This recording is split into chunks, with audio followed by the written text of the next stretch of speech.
Welcome to the Homegrown podcast, a place where we share the truth about food and farming from our kitchen to yours. I'm your host, Liz Hazelmeyer, along with my husband, Joey. Good afternoon. And together we hope to educate, inspire, and equip you in your pursuit of true nourishment. Today's guest is Megan Lyons. Megan is a Harvard graduate, MBA, and former management consultant who left the business world to follow her passion for wellness by opening the Lyons Share Wellness in 2014. Since then, she's earned a master's degree in holistic nutrition. She's become double board certified in holistic nutrition and clinical nutrition, and she's currently pursuing a doctorate of clinical nutrition and has amassed over 10,000 hours of one-on-one nutritional consulting with clients internationally. Megan's also the author of Start Here, 7 Easy Diet-Free Steps to Achieve Your Ultimate Health and Happiness, which is a top 10 Amazon bestseller in nutrition, and she runs a podcast. Megan, welcome to the show. You sound like a very busy woman. Well, it's all things I love, including being here. So thanks for having me. Oh, I love that. I love bringing on folks who are experts in the realm of nutrition to tackle some of the more confusing topics. Before we get into the nitty-gritty, I would love to just hear a little bit more about your background, how you got into this in the first place. Sure. So I started off being a high achiever all the way from an early age. Whatever I do, I want to do it the best. And this is great. Yeah, well, it's great in many aspects, but when it comes to your health, it tends to have some problems. So I never really thought about my health growing up. I ate a standard American diet. I exercised because I like dance, but I didn't exercise because I thought of exercising. I truly didn't think about the nutritional value of food, but I was driving myself. So I studied economics in college just because I thought that was a good thing to study. I wanted to be like my dad, who was in business, and that was as close as I could get at my school. But I was really, really burning myself out without realizing what was happening. So as I graduated from college, I went into management consulting. I was having all these problems with kind of feeling irritated at the world, even though I'm a generally happy person. I was having temperature regulation issues, hormone issues, all this stuff. And I went into a doctor when I was 26, and the doctor said, "You have worse hormones, lower hormones than the postmenopausal women that I see. You just must have something genetically wrong with you. So here's a bunch of prescription hormones. This is what you're going to have to take for the rest of your life." And even though I had zero, your face feels exactly like how I felt at the time. Yeah. I had no nutrition education at that point, but I just knew that was not the right answer for me. It couldn't be. I knew I was burning myself out, even though I wasn't really willing to admit it. And I knew that I had the power to heal my body if I could just learn about what that meant and figure out how to do it for myself. So that's where my journey started. I really started diving into the research in order to try to heal my own body. And kind of once you start with this stuff, I don't know if you all relate, but once you see that there's so much powerful information out there that people don't know, it becomes impossible not to share it. So several years after that, I ended up leaving management consulting, started the Lyons Share in 2014, and I haven't looked back since. Wow, that's amazing. I would love to hear sort of on a granular level how you began to heal your hormones. What was the first thing you went to when you were sort of self-educating? So I think of what I now know to be the term called allostatic load. I think of that like a stress bucket. I use a cup sometimes, so that's why I was holding up the mug. And we can deal with some water in our bucket, but when our bucket overflows, it causes problems. So for some people, that's hormone issues. That was me. For some people, it's joint pain or acne or whatever, but that's all a manifestation of our body screaming, "This is too much." And we have to think about all those things that go into the bucket and weigh which of those we're willing to let go of. So a stressor could be environmental toxins, pollution, things that you're putting on your skin. A stressor could be underfueling or undernourishing.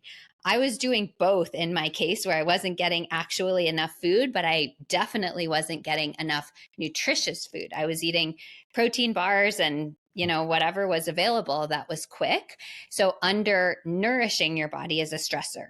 Of course, mental and emotional stress, I needed to learn how to manage that. Physical stress in the form of exercise. I love exercise, and exercise is a stress reliever for me mentally in the moment. But cumulatively, when your body is under so much burden from these other stressors, running a marathon is not the best idea for your hormones. So for me, it wasn't one thing, but I had to think about constantly all these things that were going into the bucket and just be gentle with myself about what I could release on a daily basis. I never have been or will be perfect in any of those areas. That's not required. It's just a little bit. What can you give? What can you give back to yourself? What can you release from that bucket? And your body wants to heal. My body did not want to be menopausal when I was 26. My body wanted to heal. I just had to give it the opportunity to do that. Mm. And it sounds like, just from your educational background, you saw food as a real avenue to access healing. Yes. So that's wonderful. I want to hear some of your food philosophy as it relates to your healing of your hormones, and then I want to dive into some of these kind of misunderstood topics. Sure, absolutely. Well, I'll start by saying the word macronutrient, many of the listeners have probably heard. In my mind, I really like to start there because it's so misunderstood. Nutrient means stuff that's good for you, and macro means big quantities. So I don't like to demonize any of the macronutrients, which are protein, fat, and carbohydrates, because just the definition of the word says this is good for us, stuff that we need in big quantities, versus micronutrients, also good for us stuff, but we need them in small quantities. So for me, being sure that I had enough protein, fat, and carbohydrates all throughout the day was really important. At that point, I was really great at getting carbohydrates. I don't think they were from the best source, but I had plenty of those. I did not have enough protein and healthy fat. And so really, for me, I believe that most people, especially when they're dealing with adrenal hormone issues, things like that, will do great on some really good quality animal protein, making sure I had that enough in my diet, making sure I wasn't skimping on the healthy fat. Getting your fat from, the sunflower oil in a protein bar wasn't going to cut it, but really focusing on those nourishing fats for me. I think protein and fat are definitely focus areas when we're working on healing hormones and adrenals and all of that. And then the micronutrients as well. Again, they're nutrients, they're good for us. And having an abundance of those is really important when we talk about healing hormones, healing any kind of endocrine issues. So getting a wide variety of colors of vegetables and fruits and things like that. Again, getting micronutrients from our protein sources, as long as they're good quality protein sources. But really going into the definition of those two words helped me realize, oh yeah, I'm eating, like, stuff is going into my mouth, but the nutrient part is not really happening. Okay, so this resonates with me so much because a lot of people know my history. I had an eating disorder in high school and went through like clinical practice with a dietitian and then inpatient treatment. And it blows me away to this day that like we weren't taught that foundation. Like we were so focused on facing your fear foods, and you just need to like overcome the psychological barriers that are related to your eating disorder. Whereas if they would have sat me down and given me like a nutrition 101 and said, hey, eating fat is not going to make you fat. Eating fat is nourishing. It's satiating. It's actually going to help regulate, stabilize your blood sugar. It's going to be beneficial. You're not going to be having the same like binge purge response to food if you're not just eating carbs all day. They didn't do that. And it's like, if I could just impact that sector of society in any way, I wish I could, but I'm not. That's not my role right now. But your breakdown of those macronutrients, it's like every young woman specifically needs to hear that, because it's so almost elementary, but it's so impactful. And so that's how we talk to our kids about food, is that we're like, listen, you need carbs are going to give you fuel and energy. It's a beautiful tool you can use, but they're not everything. They're not long lasting. They're not everything. You need your protein. You're growing. You need to build your muscle, build your strength. You need your fats. Speaking of fat, you keep saying healthy fats, which again, some people would be like, ooh, what's your definition? So I'd love to hear your definition of healthy, nourishing fats. Sure. So The fat breakdown that most people use is monounsaturated. Well, let's just even simplify it more: unsaturated, saturated, and trans fat. And I think the first thing we can almost all agree on, hopefully all, is that trans fat is there's very, very, very, very, very little room for that in a healthy diet. So trans fat are artificially hydrogenated fats. These are things like, I always use the example of a Twinkie or an apple pie in the convenience store or something like that. Many people are now recognizing those are not healthy fats, and those are kind of outlawed from the food system, although there are a bunch of loopholes. So we're still getting some of those in our diet. Then when we get into saturated versus unsaturated fat, most people would agree that unsaturated fat is great for us. And I agree too. The real contention point for a lot of people is the saturated fat. And I think this is like a Goldilocks effect. Too little is not good. We can talk about cholesterol and why having too low cholesterol is not good for us. And too much, I'm also going to say, is not great. So we see people who go really deep into what I would call a pop culture keto approach, where they're eating tons of like bacon and cheese and only that all day. And there is risk of that. So I'm not going to say eat as much saturated fat as you possibly can consume, especially if your quality is not there. But saturated fat is important for us. We don't want to take that out altogether. So that's the Goldilocks zone. We want a lot of unsaturated, very little to zero trans fat, and a medium amount of saturated. So as the knuckle dragger on the podcast today, give me some examples of what an unsaturated fat is. So I'm guessing bacon, cheese. So we're looking at that's saturated fats, right? And so what would an unsaturated fat be? Great question. So the truth is, if I'm really going to answer your question the way that I hear the words, almost all fat sources are a mix. So we have something like an avocado, which we think of as an example of unsaturated fat, but the truth is there's a little saturated fat in there too. We have something like bacon, which I said as a saturated fat, but the truth is there's a little unsaturated fat in there too. So everything's a mix. But in general, we can think of plant fats as leaning more towards unsaturated. So olives, olive oil, avocados, nuts and seeds, depending on the nut and seed, are kind of a blend between those two, but they have a lot of this unsaturated fat. So plant fats are the ones that many people would agree we want more. And then it's those animal fats that tend to be hotly debated, where I would say a medium amount is good.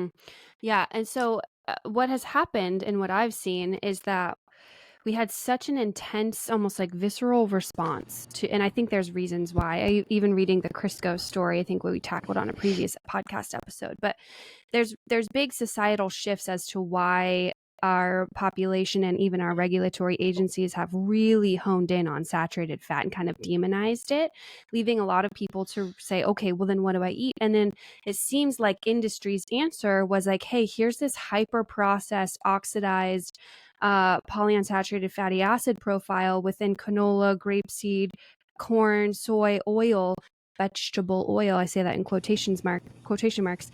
And it's like, here's your solution. And now we're seeing an epidemic of heart disease. So I think it's so interesting that, like, within this conversation, I'm very pro olive oil, avocado oil, but I also like butter. And I'm with you on this. Like, we don't just eat handfuls of butter. Like, we're in moderation. But what is your perception and understanding of this odd sort of industry and government push of these industrial seed oils as an answer to this fear around saturated fat?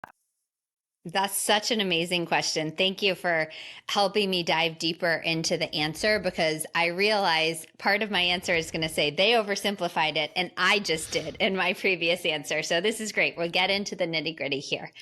When we look into the research of why saturated fat can be detrimental to some people in studies, there are legit studies that show those who consume more saturated fat have more incidence of heart disease when we look at it on a large scale. But here's the kicker: that only happens if there's inflammation in the body.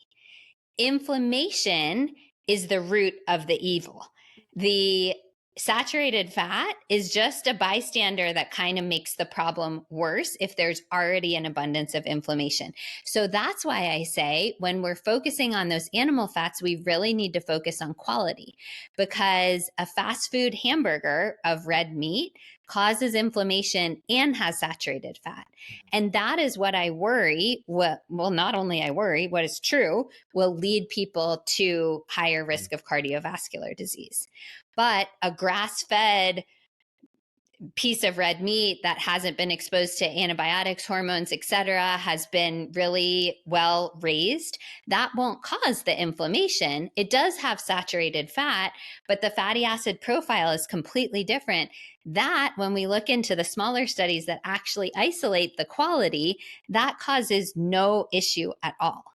So that's what the government and whoever makes these rules latched onto was, oh, we see people who eat more, quote, red meat or, quote, saturated fat, they have higher incidence, but they didn't parse through the quality of all of this. So that's interesting. So there's right, if we to take a percentage of all the people that are, eating a lot of meat, I'm going to guess that the lion's share, not to be, punny here, but like most people that are eating, red meat are eating this fast food, right? Like McDonald's is a lower quality 200 version. billion burgers sold, right? So it's like, Yes. you could call that eating red meat. So when they take their sample, right, they do their research, they collect this data.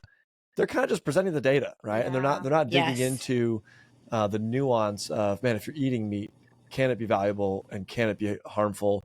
And I think what we would even potentially say, and maybe I'm wrong, maybe I'm posing this as a question, you could probably do a similar thing with vegetable, more like away from meat approach. There's probably a nuance there where as you're eating these vegetable kind of, you used it in air quotes, right, oils and fats, you could probably go down a route where you're eating oils of that nature that are also negatively affecting you. Yeah, I think for me, I get confused when I think the inflammation piece is key. And for me, I guess the question to those regulatory agencies and to you specifically, Megan, is we know that vegetable oils as they stand are inflammatory. So why did that replace the, where did that come from? Is it just money tied up, or is there legitimacy to their claims? Like, I really want to know. I try to believe, because it makes me feel better, that no one is intentionally misleading us into a generation of disease. Sure. So if I give these lawmakers the benefit of the doubt, I will say what they probably did is they said, oh, olive oil, that doesn't cause issues and in fact leads to improved heart disease outcomes. Avocado oil, that doesn't cause issues. So probably canola oil. Yeah, that's similar. Let's throw that in there. Canola oil is extremely cheap to process. All these potentially oxidized seed and, quote, vegetable oils, like you said, these are really cheap. And my guess is that they thought, well, it's probably the same. Now we see some of these issues with saturated fat with inflammation. We know olive oil doesn't cause it.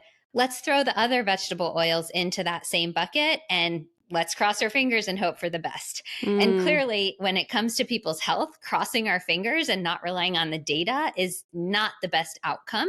But I don't think they had the chance or gave themselves the chance to actually do it. Yeah. So it is nuanced. And again, it comes back to quality. It's not as simple as saying, oh, olive oil, which can be cold pressed, like literally with people's hands, that's healthy. So let's put this weird seed through an expeller processing thing, and then let's bleach it because it smells funky. And then let's add a bunch of deodorizers, and then let's do all this stuff.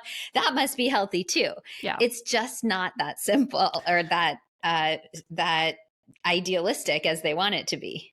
Is it those additives and things that they're like the deodorizers? Is that what's making it cause inflammation, or is it just the nature of the seed or the oil itself? I think it's that and the oxidization of those delicate omega-6 fatty acids. Obviously, Megan, you know more about this than I do, so I'd love your kind of breakdown. But yeah, you're spot on. I 100% agree. It's both. It's the bleach, which I never want to eat anything with bleach. I don't know why anyone would assume we would, but it's that and all the additives. And then it's the potential for oxidization. So I would even say if I could make sunflower oil. If I had some weird machine in my house and I could make sunflower oil and then consume it right now within like 10 minutes, I would probably do it.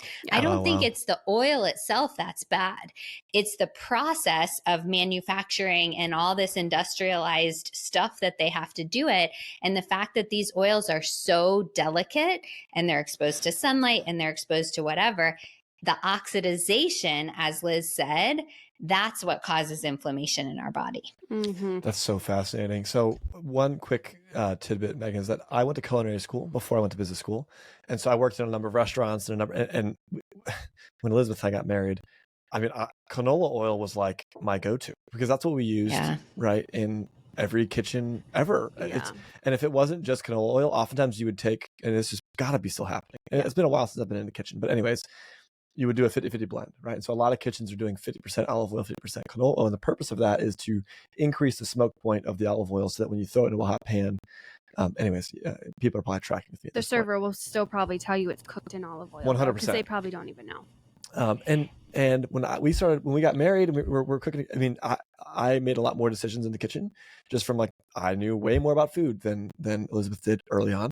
And as she started doing more research, there was a little bit of tension coming, hey, we can't use canola oil anymore. I'm looking at her, I'm like, what on earth could possibly be different about? And she was telling me, this is how they're extracting it. And they make it smell. And so it's so funny. We've done this podcast now for a long time, recorded a lot of episodes. And this is the first kind of like real breakdown of why on earth is canola oil actually, or at least potentially harmful to you, that I've actually heard. And I enjoy that a lot. Megan, I love that you said if you could extract the seed oil in your own home and consume it right away, because that paints such a clear picture. The other day, my brother was asking me, he's like, if I can eat a handful of sunflower seeds and that's healthy for me, why wouldn't sunflower oil be? And I had to say, it's a great question. It's a great question, but I had to be like, and I kind of got frustrated with him because I was like, you're older than me and you should know this. I'm your little sister. But I am obviously way more into the food scene than he is. But I was like, no. It's the processing of the oil that once it goes through this transformation, you've got this really delicate fatty acid profile that any amount of like heat or light or whatever, even just sitting on the shelf, I can't tell you how stable that's going to be. Then you ingest that's going to be a different product, which is why when the internet went crazy over PUFAs, people started freaking out and started saying, oh my gosh, I have to eat a PUFA free diet. And I'm like, no, you need omega-3 and omega-6 fatty acids. It's not that polyunsaturated fatty acids are bad for you. It's that the oxidized oils in these industrial seed oils cause problems, but like eating the raw material isn't necessarily bad. I love sprouted nuts. So we buy like sprouted walnuts and we coat those with a little maple syrup and add them to like our granola or our yogurt or our salads. And I'm like, I would never. I had someone once ask me like, are your cookbooks PUFA free? And I'm like, no, because I would say they're refined oil free. And I think that right there is a really clear distinction for anyone that's ever been like, what is up with fat? And I love how you put a really healthy kind of tapered approach to don't go all in on I see people eating butter on Instagram. I'm like, you know what, to each your own.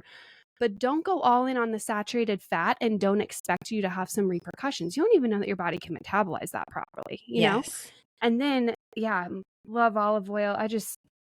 The way you painted that was brilliant. I think really, really good. It's the processing and the amount of time between the extraction of that oil and when it goes into your body, which is really key. So, I mean, I'm walking away with I feel like that's the whole show. Inherently, seed oils aren't like inherently bad for you. That's not, there's so many things that happen to it that cause it to be funky in some capacity. It's because that's how you have to extract it. So I would say they are inherently because that's the best mechanism. Got it. If we were to invent like you can have, I think you can have beautiful walnut oil, I believe, or maybe flaxseed oil is maybe a little bit easier to extract.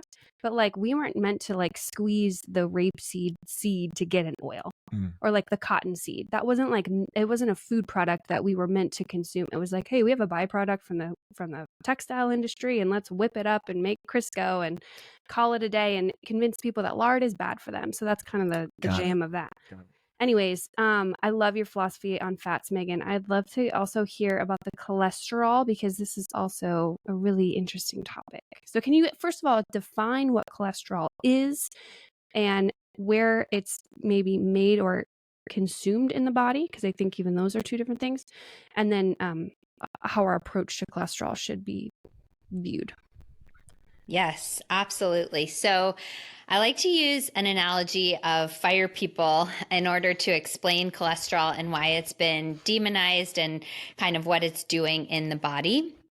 And I think this is why we've gotten it wrong. It's a similar story that we painted with the seed oils, where the governing bodies took some research that is true and they just took like 8 leaps that were unfounded with it. So let's say we were not earthlings and we came down to earth and we noticed every time we saw a house on fire, there were firemen and firewomen there. Then we must think, oh my goodness, those firemen and firewomen, they're bad people. They're lighting all these houses on fire. We need to stay away from them. They're the bad guys. This is kind of what happened with cholesterol, where we noticed in people, not we, but researchers noticed in people with atherosclerosis and cardiovascular disease, they noticed they had high levels of cholesterol. And they thought, oh my gosh, cholesterol, that's the bad guy. Let's demonize that. That's like the fire people. They got it wrong. They got the data right, but they got it wrong. The fire people are helping the damage of the house on fire. Cholesterol is helping the damage in our body. So it is a problem if our body is having so many mini injuries all throughout the body that our body is having to make so much cholesterol, so extremely high levels of cholesterol, that is a problem. But cholesterol is not the bad guy. Cholesterol is what your body's manufacturing to try to fix the problem. It's just a false indicator. Let me pause there and see if that makes any sense. Totally, 100%. So when we have an issue, our bodies naturally elevate our level of cholesterol. We're probably producing it so that we can fight it. It's like white blood cells, right? So whenever we have, a cut or scrape or some kind of thing inside of our body that needs to be dealt with, that's so interesting. Okay. Yeah. And we saw that happening. We're like, wow, heightened levels of cholesterol are in all cases of people that are dealing with this thing. Exactly. Okay. And so why would your body produce cholesterol? Well, there are lots of reasons that are unrelated to the mini injuries I said. One is cholesterol is the basis for all of our hormones. So way back to my story, when my hormones were super low, I did not have enough nourishment coming in my body to make appropriate cholesterol. My cholesterol numbers were low, which might sound good, but it wasn't good in my case because cholesterol is needed to form hormones. There are many other purposes of cholesterol for our cell membranes and our skin integrity and all that kind of stuff. But in the issue of heart disease, it is created by our body in order to fix little vascular damage that happens from inflammation. So from consuming too much processed food, from consuming too much alcohol, from smoking, from breathing too much pollution, any of these things can cause little damage in our vasculature system. And the cholesterol is like a plaque that's trying to coat over that little micro injury and trying to fix it. But the problem is when we have so many of those little injuries and we get plaques and plaques and plaques and plaques, then the space in between our blood vessels is decreasing so much that that can lead to a heart attack or other kind of issue that obviously we don't want. And break down for me, because there's different types of cholesterol and they've been maybe wrongfully or maybe rightfully deemed good and bad, and break those two down for me. Yes. So there are actually, if you look at a standard lipid panel, like if you just go to a normal PCP and they run, quote, cholesterol, they'll have the total cholesterol number. I don't look at that at all. I like basketball. And so I say if the total cholesterol is 218, that's like telling me the score of the basketball game was 218 total. I don't know who won. I don't know if it was a buzzer beater. I don't know if it was anything. That doesn't matter to me. So total cholesterol, ignore. Then there are 3 pieces under that, which are HDL, LDL, and triglycerides. HDL, or high density lipoprotein, the reason this has been deemed the good cholesterol is this is like a taxi driver that's taking any kind of toxin or thing in our body, taking it out, taking it back to the liver for processing and getting it out of our circulation. So this is a great thing. We need to take those out of circulation. And I think there's a time at which I would say maybe HDL is too high. I don't know a number because I have never encountered that in practice, but I can't imagine someone with an HDL of like 400 or something would be good. But in general, the higher, the better. So I think conventionally the range is still above 30. I like to see above 40 in men, above 60 in women. So really high. We impact this by eating a lot of the good healthy fats, by moving our bodies in a healthy way, all of that.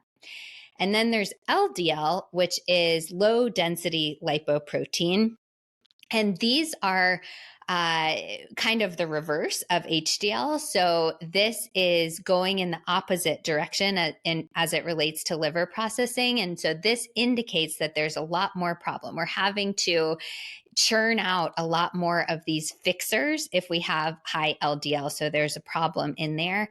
In general, we want this lower, although I can talk about why I don't want it to be like zero. A lot of more conventional practitioners are saying the lower the better. Everyone should get on a statin. Statin should be in the water, all this stuff. I am not ready to go there or even close, but we don't want this to be super duper high. Generally under 100 or so is a great range to stay in. And then finally, there are triglycerides, which these are not transporters like the other two are. These are, you can almost think of it as kind of like leftover fats in the body that your body can't process. This can come from ingesting too much alcohol or sugar or too many of the wrong kinds of fat. These can gum up the system and gum up the liver and gum up the arteries in a way that is not good. So we do want lower of those as well. And is it that it's the same molecule? Is the HDL high density just the version? Because this is gonna sound dumb, but it's packaging up the toxin, right, and taking it to the liver to be expelled. And so once it's expelled, does it then become a low density molecule and get flushed out? Like, are these the same thing just in different stages, basically, or are they two different types of molecules? Really good question. They're kind of like, if you drew the diagram, it would be mind blowing. There are lots of different pathways that these things can take, but you're exactly right. If HDL is kind of overutilized or used in the wrong way, then it can become a low density lipoprotein. And just if this is kind of blowing people's minds, I like to think of it like a beach ball versus a paintball or a little BB gun. Maybe those are the same thing. They're balls in some way, but if I threw a beach ball at you, that's never going to hurt you. That's like HDL. It's kind of the same thing, but just a different structure. If I shot a paintball at you, which I would never do, that's going to hurt you, right? That's a ball. It might weigh the same. It might technically be kind of the same thing, but that causes a lot more damage. So you can think of them like the same thing, just in a different format, kind of like what you said, Liz. Okay, yeah. So from regulating the good and the bad, or the HDL and LDL, wow, what are some of our common practices we can do to regulate those the way we should be? Yeah, so I really empathize with people when they want something fancy. They want, human nature is like, I want to know, I just have to import this crazy berry from like some faraway nation, and that's going to be the key to my cholesterol. And I think honestly, with cholesterol, to get it into healthy, normal ranges, it comes down to the basics in so many aspects. So I oversimplify it, but the oversimplification is effective in saying that if we want to raise HDL, we focus on more movement of our bodies and more healthy fat. If we want to lower our LDL, we focus on more fiber. So vegetables, flax seeds, like you mentioned before, chia seeds, fruit, whatever kind of fiber people consume. More water. Water is such an overlooked practice when it comes to regulating cholesterol. That's extremely helpful at reducing LDL. And then moderate the quality, of fat for LDL, switching away from those seed oils and those industrially processed oils, switching away from processed food into getting your fat from healthy whole foods. And then finally, triglycerides. The oversimplification, but again, pretty good one, is the alcohol, sugar, and things that turn into sugar, which is like refined white bread and Twinkies and things like that, things that your body very easily and quickly breaks down into sugar. Those raise triglycerides. So it sounds like eating a whole foods, real food diet is the key there. Amazing. Yes, that is the key. Isn't that funny? And honestly, your body will regulate itself in the absence of any of these other issues. Your body will regulate cholesterol to the appropriate level. I think reference ranges are great. We have to have something to compare it to. But some person, if they're eating a very healthy diet, they might just naturally have a little bit higher cholesterol. Some person might have lower. I think paying attention to your body and your inputs and eating that whole foods diet and then seeing what your body does, that's a much better answer than just determining it based on this reference range that was set by the average population. Mm-hmm. Yeah. And I've heard a great way to understand even the balance between HDL and LDL is like there's like a ratio there. Like, so a perfect ratio would be, I forget what it is, maybe 40-60 or something. And so looking at it in that regard. And so I would think it would be really interesting for us to like get our blood drawn and do like a full panel. I don't know. I think that would be interesting data because I don't think I've ever actually looked at that for myself. I assume it's pretty good to get. But the one thing that I've had people message me in the past and they've said, oh, my husband went in, had his blood work done. He's told he has high cholesterol, so we have to cut all animal fats. And so I'm like, so what are they telling you to do? Like, are you going to those industrial seed oils and then wreaking more inflammation on your body and then increasing your, it feels like a really terrible cycle. So I'm kind of waiting for like the medical establishment to catch up to real nuanced suggestion around balancing those levels. Because to me, I'm like, you'd have to like do your own little mini thesis project to figure it out on your own, you know? So I think that's really hard for folks who encounter that in the doctor's office. It is super hard. And trust me, you're speaking my language right now. I wish I could sit down with every person in the world for 90 minutes and review their lab work and tell them a personalized protocol. And unfortunately, I just can't do that. But it is so much more nuanced than that. It is true that if you just cut out animal fat, your LDL will drop. That is true. But that creates so many other potential problems, as you're saying, based on what we replace it with. And that's not even the goal. The goal is not to artificially do it. That's like saying, I really want to be taller. Well, I can wear high heels, but that didn't actually make me taller. That's just a patch over the issue. I feel the same way with cutting out animal fat. It might look good in your lab work, but it's masking the issue and definitely not solving the real issue and probably creating more issues based on what you replace it with. Yes, I think that's so good. It's so good to hear people like you who have the expertise in the academic backing to explain this, because when you're sitting at dinner with your brother or your sister and they're trying to explain to you, like, it's more complicated than that. It's just hard. It's hard to hear those competing voices and not really know who to listen to. So that's really good.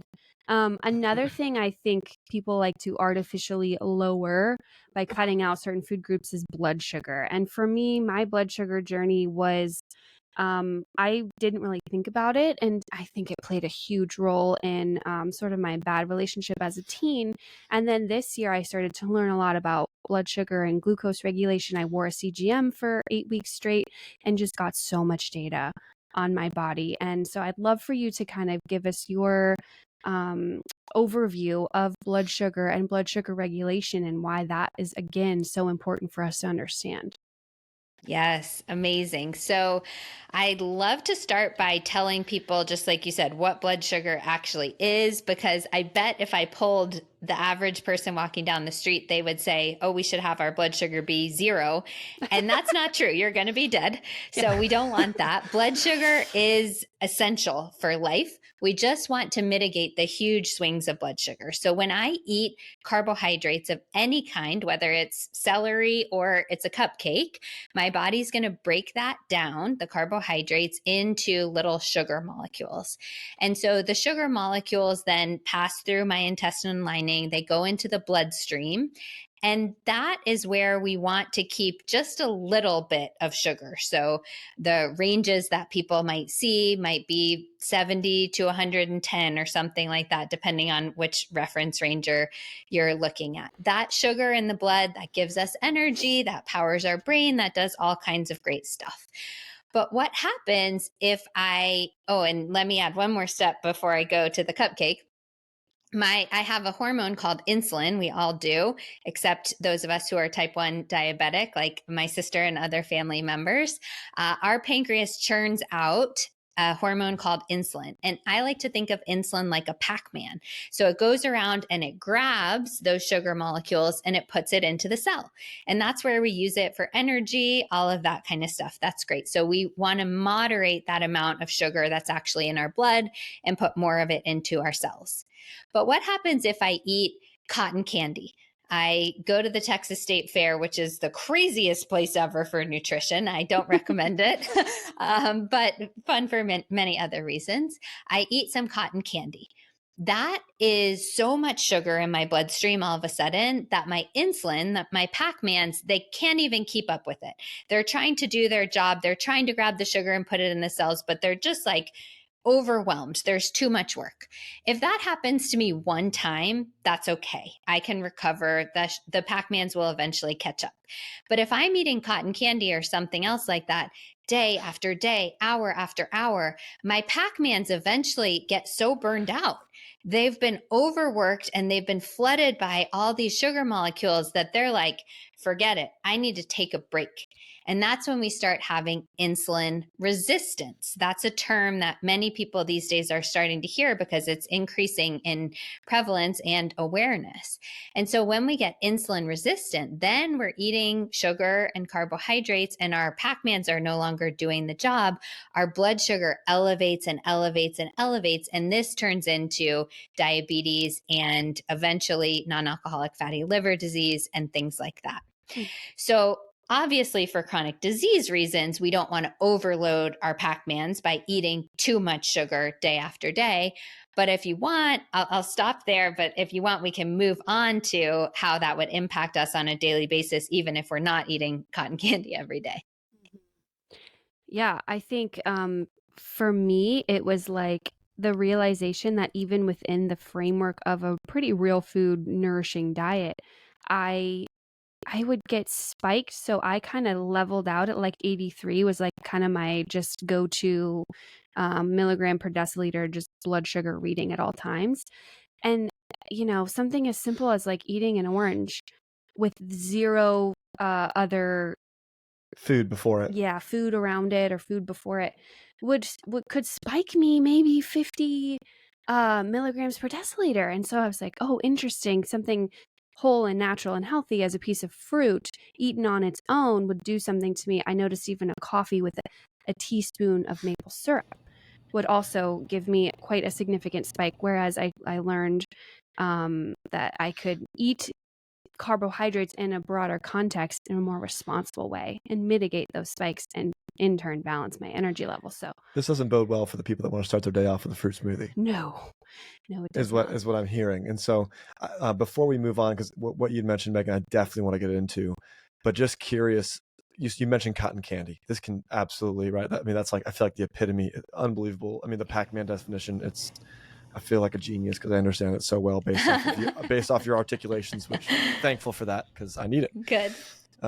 But are there other foods that may seem harmless or trendy things that we're eating or that you're seeing in the world today that, hey, you know what?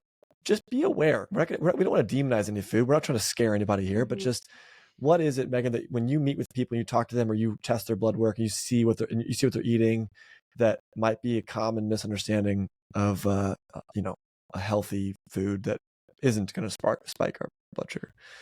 Yes, great question. So anything with added sugar that's not balanced out by protein and fat will almost surely spike your blood sugar. So I don't know, Liz, if your coffee with a teaspoon of maple syrup, if you ever experimented by putting a bunch of coconut milk or heavy cream or something in there with it, I bet the blood sugar spike would have been less. Did you ever try that? I never tried it. No, I should. Okay. Well, it's okay. Or collagen in your coffee or something like that with protein or fat to balance it out. So when we're looking at, like in my case, back in, when I was in my 20s and I was experiencing all these issues, I was looking for low calorie things, which tended to be like bars that are carbohydrate only. And even if they were low calorie, they were not balanced by protein or fat. That sugar, even if it's just a few grams, 5, 6, 7 grams, something like that, imbalanced by protein and fat, that causes a very high blood sugar spike. So with your orange, could you have consumed that after a meal that was rich in protein, fat, and fiber, and then have an orange as dessert? I bet your spike would have been very small in that case. We really want to focus on balancing it. A lot of these healthy foods and drinks, I will say too, like packaged drinks that maybe have some added vitamins or something like that so that they're selling it as healthy. Even if it's a little bit of added sugar, but it's not balanced, that's going to spike our blood sugar a lot. And that's, I think, where people are running into trouble. But I will say, in the case of the orange, if your blood sugar went up, even if it was 50, and then it came down relatively quickly within like 30 minutes or an hour, that's what your body is supposed to do when you get sugar. That's a healthy response. The problem is when it goes up 50 and then it hangs out there for like 3-4 hours, that's when we see insulin resistance. So I wouldn't encourage you to eat a bunch of oranges on an empty stomach over and over to cause that spike. But it's not that your body was broken. Your body's doing what it was supposed to do. It's just that food on an empty stomach is not optimal. That's super interesting. Yeah, that's a great point, because that would always be people's follow-up question is, oh, well, did your body come back to baseline? And it's like, yes, but then sometimes I would have a dip because it would kind of spike up and then dip below baseline, and that's where I'd feel it crash. And so mitigating the super high spike, which in turn mitigated the crash, was really helpful. But then you're right, I don't have diabetes, so my body was responding appropriately. But there's a certain level of stress that happens when you're like, whoa, we're going really, it's like a roller coaster ride. We're going really high and then we're going to dip low and we'll bring you back, but it'll be kind of a wild ride. Versus I did try the coffee in the context of breakfast or eating before, or having an orange after a meal, having some yogurt with some fat and some protein in there. So all of those were super, super helpful for me, but it took kind of measuring my own body's response to these foods. I think everyone's going to respond differently. So that was going to be my follow-up. Yeah. So we have young kids. We're obviously, older. I would love to know how these sorts of this blood sugar regulation can look different in different context, in the context being that of maybe it's a 3, 5, 7, 12-year-old or a, someone in their 30s versus someone that maybe is in their 60s, 70s, 80s. Is there any difference, or is it all just, hey, everyone should be approaching this the same way? The way that it should, and I put should in air quotes because I just hate that term. It's one of my least favorite words, but I am hearing it come out of my mouth, so I'm going to go with it in this case. It should work in our society and humans is that as we're younger, we have a lot more tolerance to deal with sugar and spiky foods, things that would spike our blood sugar. And then that decreases as we age. And the reason is twofold. Number one, the Pac-Mans, when you're 90 years old, they've been going for a long time. They're tired. So it is natural to become somewhat more insulin resistant as you age. but we really speed up that process by calling on our Pac-Mans too much over time. So I believe, and this is shown in places like the blue zones and elsewhere, that it is totally possible to be 90 or 100 years old and not have diabetes or insulin resistance or anything like that. But those people have not overworked their Pac-Mans for 100 years. They've been treating their body well. That's one mechanism. The other is an emerging hypothesis, but I feel so convinced that research will play out in this way in the next, hopefully, decade, which is the impact of the microbiome on our blood, on our ability to regulate blood sugar. And as a child, we would hope that the child had a wonderful entry into the world and has not received a lot of the foods or medications or things like that that would deplete their microbiome. Their microbiome, their gut bacteria is working really well, so they're better able to tolerate these sugars.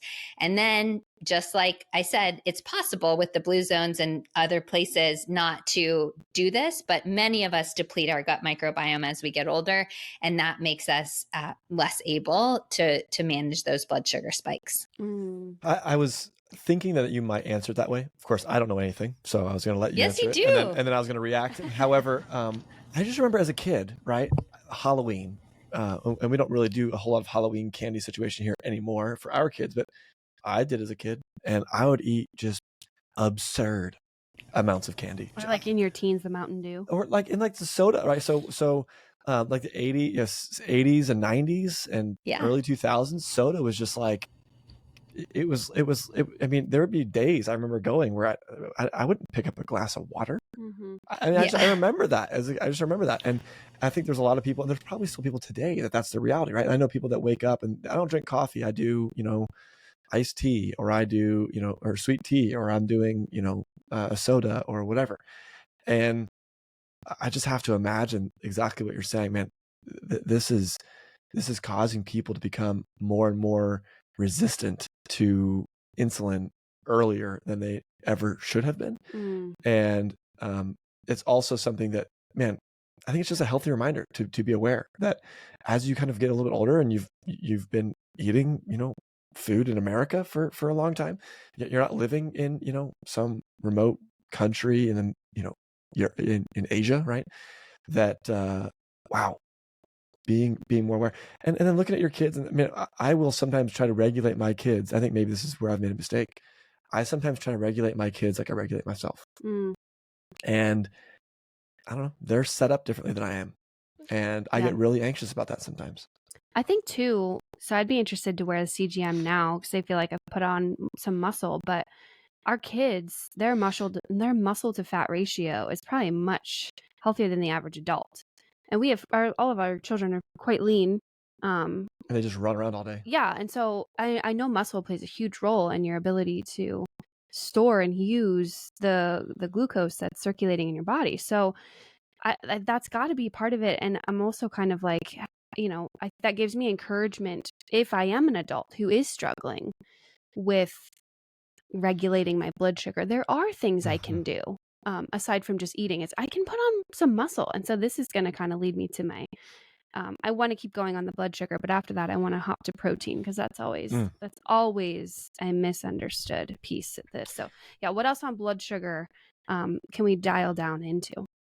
Well, I think in talking, the two of you hit on three really key points, which I'll just reiterate. What you were saying, Joey, is that on Halloween, you ate all this candy and you probably had, energy bouncing off the walls, go crazy. And then what happens to kids after that? They have a temper tantrum and they pass out in the middle of the floor. So that's an extreme blood sugar spike. But I bet if it wasn't Halloween and you had one piece of candy when you were 7 years old, and then you went around and played on the playground, nothing would happen. No big deal. You wouldn't even feel that blood sugar spike because the activity plus the moderate amount is fine for kids. I don't have kids. I have 8 nieces and nephews, but I would never, if I had control over their food, I would never tell them absolutely zero sugar ever. You can't eat fruit. You can't eat any of this stuff. No, that's not what kids need to do. It's just moderating the amount, which leads into the second thing that you said, Liz, which is kids are bouncing around all day. If we as adults have blood sugar regulation issues, something as simple as going for a 10-minute walk or folding some laundry, going out and gardening, vacuuming your house, like whatever you got to do to move around for 10 minutes after your meal, that mitigates the blood sugar spike incredibly significantly, even with the same amount of carbs or sugar or food. And then finally, the muscle, I'll just corroborate. Yes, muscle is the largest glucose disposal organ we have in our bodies. That's super powerful. That's why people who are really jacked in the gym, they could eat a bag of gummy bears and have no problem, versus someone who might be older, might have some sarcopenia, might not have developed the muscle. They're going to have a more significant detriment from that. Yeah, that's so age, muscle mass, and then kind of, activity. and then past, Activity. like, how have you kind of treated your, Yeah, what's the fatigue level on your insulin? Yeah, that's a great way to put it. Yeah, I think that's a really interesting concept. I've also heard that the more body fat you have, the higher insulin response your body requires, because it's almost kind of like regulating the energy flow. So it's like if you consume a lot of glucose, which is an energy, fuel to the fire, well, we don't want to burn your existing body fat, because then we'd have too much energy in the circulatory system. So if you have a lot of body fat on board, you got to release a lot of insulin to keep kind of the gates, locked, essentially, which also is again a good reminder to say, hey, if you want to work on your body composition, increase your muscle mass, and therefore try to decrease some of that visceral fat you're dealing with. Am I understanding that correctly? That's exactly right. It's a great overarching explanation. Our fat is actually an important tissue as it relates to our metabolic hormones, which are insulin and leptin and adiponectin. We want to have some fat because that moderates this whole approach. Also, it's like cushion for our organs and things like that. So zero fat, that's not the goal. But an excessive amount of fat, more than your body is designed to carry, leads to exactly that response where your body starts getting confused. It's not metabolically flexible. It can't burn into that fat. So then it requires more sugar, and you have more sugar cravings. And it's a vicious cycle of becoming more insulin resistant and more over fat, or having more adipose tissue on your body. It can be really confusing for people who feel in that spiral, but we can definitely reverse it by, just like you said, building muscle first, and also focusing on dietary practices and movement that helps reduce the body fat. Yeah, it's such a good message of hope, I feel. Like if we could change people's lives just by reminding them, hey, you can improve your body composition, and even look at this number on the scale. Yes. It's life-changing. So I do want to get into muscle building and protein, because I know those two go hand in hand. So talk to us about the importance of dietary protein and kind of your recommendations for building a strong, lean muscle. Yeah, protein is so important, and it is important for muscle. So that's probably the most known use of protein, but it's so important for other things too. Osteoporosis and osteopenia are on the rise very significantly these days, in part because people don't have enough amino acids, which are like the building blocks of protein to support healthy bone tissue. Also in part because things like soda and other things leach the calcium from our bones, and we're not getting enough minerals in our daily life. But bone health is regulated by protein. A lot of parts of our metabolism and our temperature regulation, our thyroid function is impacted by protein. Certainly our cravings, our energy levels, all this kind of stuff. So people here, my clients might hear me say, let's try to get a serving of protein at each meal. And I'll tell them what a serving is and all this. And they're like, oh no, I'm not trying to become bulky. I'm like, oh no. To become bulky, especially as a woman, is going to require, I'm not kidding you, like 8 hours in the gym per day of lifting extremely heavy weights, and probably some anabolic hormones, steroids, testosterone, something like that. It's not going to happen just by eating protein. Might protein help you with the slight body composition changes, like developing more lean muscle and burning some more body fat, yes, but it's not going to make you bulky to eat protein 3 times a day. That's for sure. Yeah, I wish people understood protein as like the beauty macronutrient, because for me, I'm like, the protein is my guiding North Star. If I can hit my protein, my carbs fall into place, my fat falls into place, because I'm eating whole real foods. I'm not really isolating these things.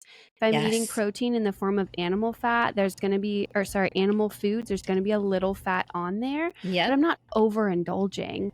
And so I don't know. I just think if more, and I think it's a common trend, I think now a lot of women are waking up to it, but I think we were kind of, as a society, taught to like order the salad instead of the steak. And I just think that's so Yes. funny, because I think our body composition would benefit so much more from the steak. And so Totally. I think it's switching, but I think that's such a funny misunderstanding that It's we've like a had. Seinfeld episode. You know? Yeah, I'll it's just take a ridiculous. salad. It's Yeah. ridiculous. Yeah. Good. Yes. And what happens though when you eat that salad only instead of maybe the steak that you were craving is you get hungry an hour later if you say like, oh, hold the dressing, I'm trying to watch my weight or something like that. Like, oh, no salmon, I know that has fat, no avocado, something like that. You're hungry. That leads to either you grabbing the candy bar in the office or something like that, or your blood sugar kind of getting wonky because your body's trying to regulate that it doesn't have enough food. Then the next meal, you might be likely to overeat, or your body starts shutting down some quote non-critical functions like your hormones in my case or something like that. It would just be much better to fuel your body with a balance. I'm not saying eat just a steak on a plate 3 meals a day, but a balance of nutrients that your body's craving. Nip that blood sugar spike in the bud, fuel your body, and then you don't have to worry about eating an hour later. Yeah, I love that. I'd love to hear some of the practical ways, or just even examples of the ways that you approach your food on a daily basis. Maybe give us like a great ideal breakfast, lunch, and dinner that you enjoy. Sure. I do want to give the caveat that it varies based on the person. So when I do things like this, I'll tell you what works for me and what I can see in patterns of clients. But I don't want anyone to hear this and say, oh, Megan said she eats this breakfast, so now I have to eat this. It might be different for you, and that's totally great. I've always said if I could sell like a $1 meal plan that worked for everyone, great. I would not go through all this work of like, seeing clients and being on podcasts. I would just sell the $1 meal plan and everyone would be happy. It's just not that simple. But anyway, to answer your question, I am someone who has dealt with a sweet tooth for a long time, as long as I can remember. And part of that was that I was underfueled and overstressed. But I think naturally, I like sweet food. I have a predisposition towards that. So if you ask me, Megan, you're going to wake up tomorrow, what sounds amazing? I'm someone who's much more likely to say, oh, cinnamon rolls and pancakes, as opposed to like a steak. But here's what I've found. If I find savory foods that I enjoy, I'm not eating things that I don't enjoy, but savory foods that are rich in protein and fiber that I enjoy for my first meal of the day, my sugar cravings are almost 100% lower through the rest of the day. So I still, I love chocolate, really dark chocolate, good quality organic chocolate. I still have chocolate almost every day. I'm not trying to be a robot here, but I don't want to be craving sugar all the time, and a savory breakfast really helps me with that. So breakfast that I enjoy, I make this breakfast casserole, which has some eggs and cauliflower rice and broccoli slaw and ground turkey. It's cooked in some ghee. It has some really good herbs and spices in there, and I'll make that up for the week. Or I'll do a breakfast hash, which has some kind of ground protein in there and some sweet potatoes, Brussels sprouts, peppers. This week I did a spinach artichoke crustless quiche, which has obviously spinach and artichokes, eggs, things like that. So you see the basis is like some kind of protein, whether it's eggs or meat or both, and then some kind of fiber. Sometimes I'll do berries, and for me, berries are not too sweet that I have sugar cravings the rest of the day, but most of the time it is vegetables in the morning for me. That's just what makes me feel good. I exercise in the morning, so I do better with a fuller breakfast after that. And then lunch kind of varies based on the situation, but I would say most times it's either going to be a soup or chili of some form. Again, like protein, some healthy fat, and vegetables. I really like soups and chilies because it's easy to make and it's easy to have a bunch of good nutrients in there without, feeling like it gets super boring. I can always change up the flavor.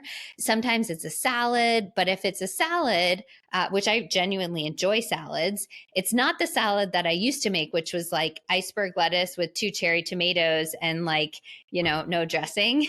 That's not going to cut it for me. It's a salad that has a bunch of dark leafy greens in there, and it has some acorn squash or kabocha, which are some of my favorite whole foods carbohydrates. It definitely has protein. It has multiple sources of healthy fat. So it might have some pumpkin seeds and some avocado and a dressing that I made with who knows what, lemon juice and olive oil and some herbs or whatever. So it's a really robust salad because I don't want to be hungry again 30 minutes later.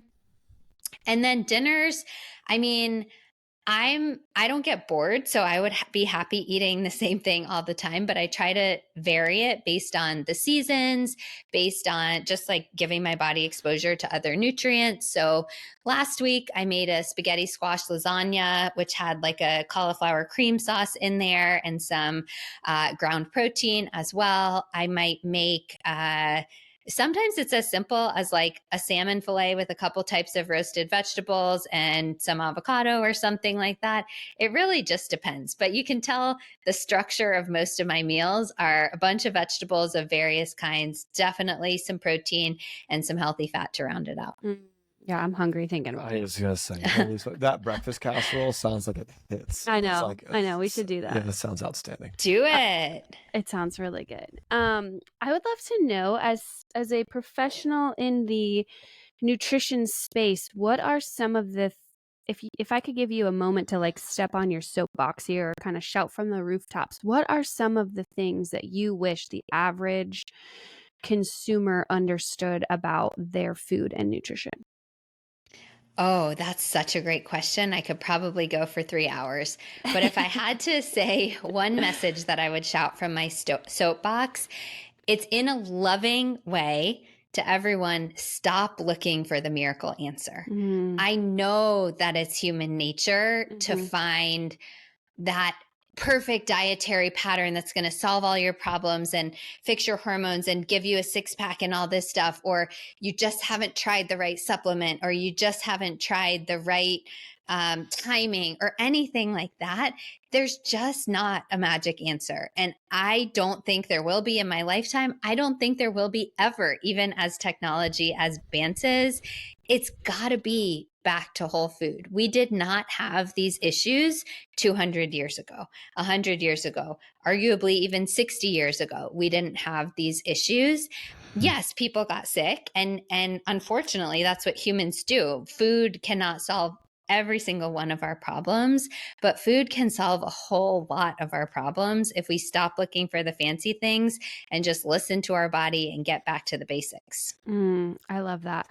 I love that your title of your book is called A Diet-Free Thing. I think something Joey and I have been talking a lot about is like, stop searching for the diet, the one, sexy one-liner of this is the new thing, the keto, the paleo, the whatever, because all of us are so different and we live in different climates and we have different seasons. And I just think having a diet-free approach is wonderful. And so I think your expression of that is really great. I don't know if you want to give away some of your 7 points or habits or pieces of your book, but maybe if you could share 1 or 2, that would be really awesome.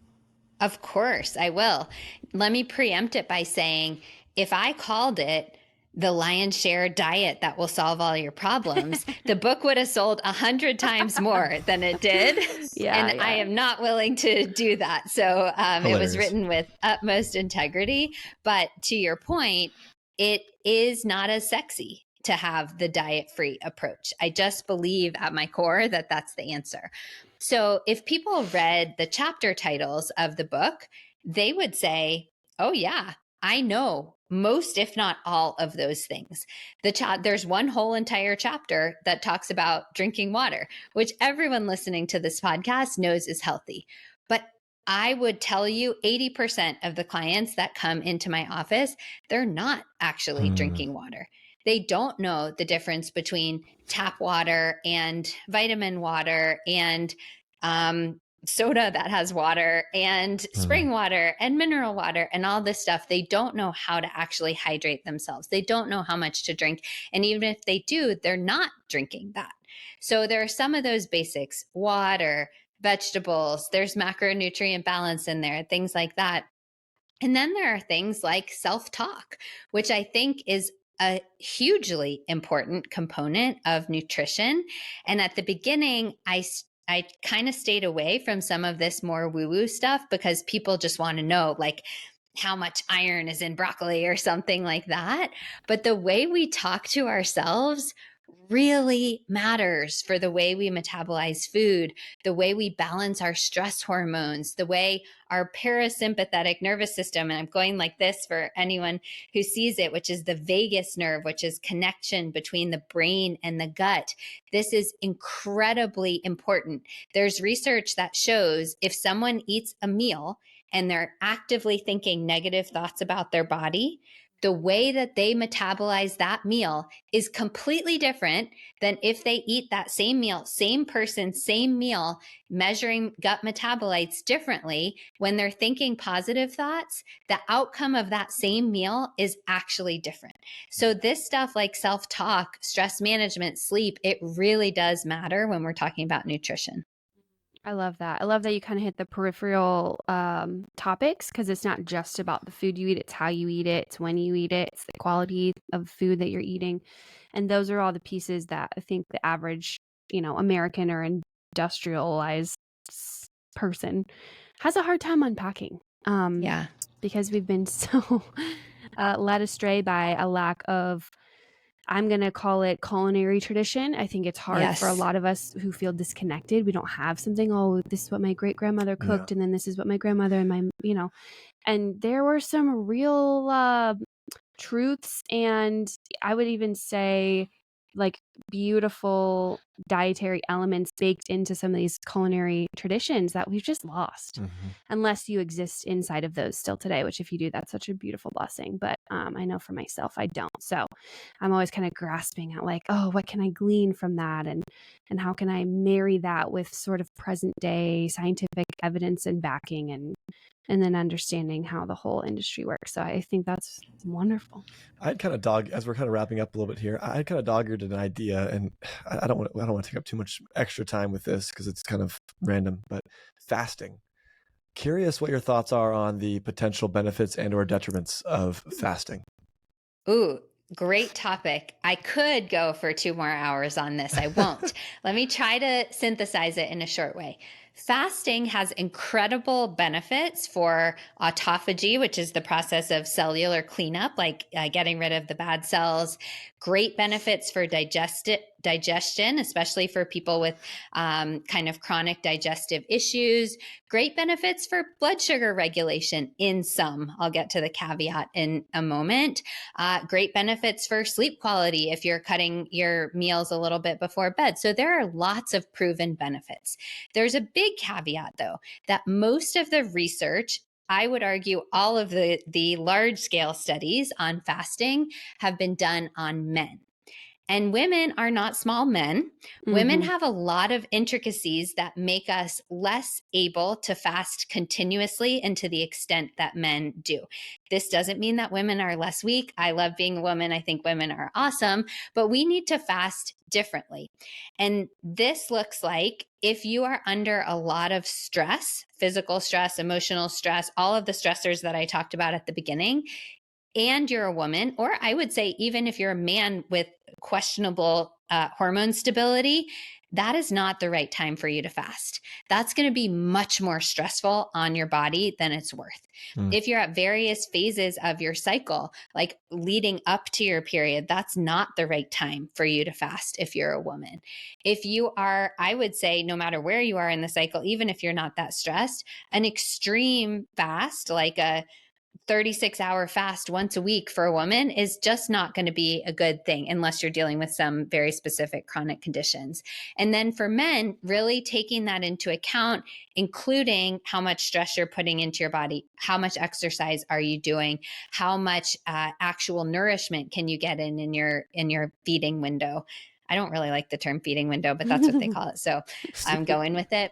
So overall, I would say for most women trying to go for like a 12-hour fast overnight, it seems very simple, but a lot of people, it's really hard to do because we're constantly as humans eating all day. 12-hour fast is a great start, and then see how you do. And for most men, try to go for like a 14-hour fast and see how you do. And many people can increase it. Many people feel great right there.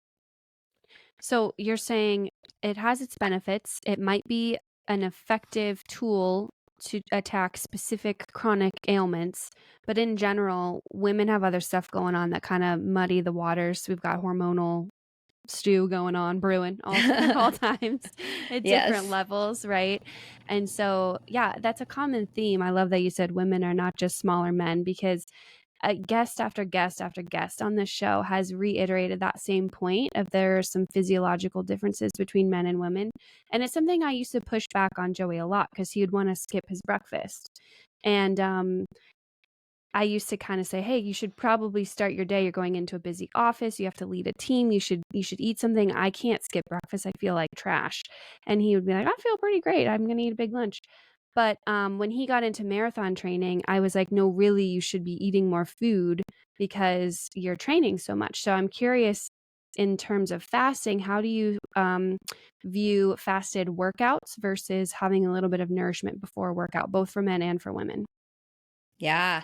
So fasted workout, if you work out in a fasted state, you will burn more fat in that workout itself. The newer research is showing that throughout the day, your body kind of compensates for that. So it ends up almost being equal, that the fat burning is the same. Wow. So maybe the benefit of that is less than we originally thought. But I would still argue that fasted workouts have benefits in terms of telling your body it's okay to burn fat and not just burn sugar. So I do think fasted workouts are great if your hormones are stable and if you're not doing an extreme workout. Meaning, if you're going to go for a 30-minute walk and you feel like your blood sugar is stable and you're not going to certainly pass out doing this, any of that, I would absolutely encourage you to do it fasted. But once you start getting into marathon training and things like that, the problem or the potential challenge is that if your body is going through this 15-mile run and really trying to, it's past the point of depleting its glycogen, which is its storage form of carbs, and it's trying to burn fat a lot in that moment, it can get into this state of stress, which we haven't talked a lot about. Cortisol, one of the stress hormones, that can be detrimental for a lot of reasons. Cortisol in the moment, no problem, but cortisol over and over and over, the abundance of cortisol, a very stressful state for your body, is not that great. So if you were marathon training and if you were a man, I would say go for your shorter runs, fasted, that's great. And then eat something before your longer runs. Give your body a chance to digest. And if you're a woman, I would say if you're going to do anything longer than probably like an hour, I would eat almost all of the time. But if you are doing a shorter duration, then experiment with it. See if you can do 1, 2, maybe 3 fasted workouts a week and then fuel for some of those other ones. That's really good. I like that you said kind of ease your body into that metabolic flexibility of burning fat, because otherwise, if you're just carb loading before every workout, your body's gonna be like, okay, we have a steady source of fuel, let's go. Yes. Versus kind of, hey, no, it's okay that we can burn some of this. We can burn in case you like get stuck on an island somewhere for a day, you can burn that fat. So just in case you get on those islands, you know what I'm saying? Be prepared. You never know. That's really good. I think that's so good. Anything else, Megan? I know we're kind of running short on time, but this has been such an awesome conversation. Anything else you want to cover in today's episode? Just echo something that you said earlier, Liz, which is that there is so much hope in this. I have not come across any condition, and I've worked with a whole lot of conditions that we can't help in some way with nutrition. So for those people who have heard from a practitioner, oh, this is the only thing, medication's the only answer, you're just going to have to live with this for the rest of your life.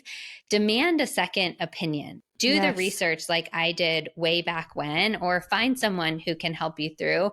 Our bodies want to heal. Our bodies don't want to be sick and overweight and blood sugar swingy all the time. Our bodies want to heal. They just need the right tools to do it. So I hope this conversation gave people some hope and some empowerment to go do it. I really think that we're kind of reaching a low point in terms of health, but that's going to lead to an upswing. People are beginning to feel more empowered with podcasts like yours. So thank you. Yeah, thank you. Megan, oh my gosh, so thankful to have you on here. And we definitely want to direct everybody listening to find you so they can come reach out, ask more questions, or interact with you, whether you grab your book. Yeah, absolutely. We're going to definitely list a number of all these places that you've given us on the show notes of this. But where can people find you, get in touch with you, get your book, other resources you have to offer? What do you got? Yes. So a lot of this lives on my website, which is thelyonshare.org. It's LYONS share.org. I have so many free blog posts on there. If people are looking for anything, just type it in the search bar. I've been blogging since 2013. So there's content that I don't even remember putting up on there. That's a great first start. And you can also find ways to work with me and things like that on there. Social media wise, I'm most active on Instagram at The Lyons Share. And then I have a podcast also, Wellness Your Way. And I would love to chat with anyone out there. I love that. Thank you so much. Thank you for being a resource for people to give them accurate nutritional information. Believe it or not, that's really hard to come by these days. So thank you for that. Thank you for all of your work and your dedication to learning. I'm so excited for you to continue on in your journey. And I'm just really impressed by your path and the awareness and confidence you had in yourself to say, you know what, doc, I think there's another way. So I think that's huge and really, really empowering. So thanks again for sharing. Thank you. Thank you so much, Megan. Until next time.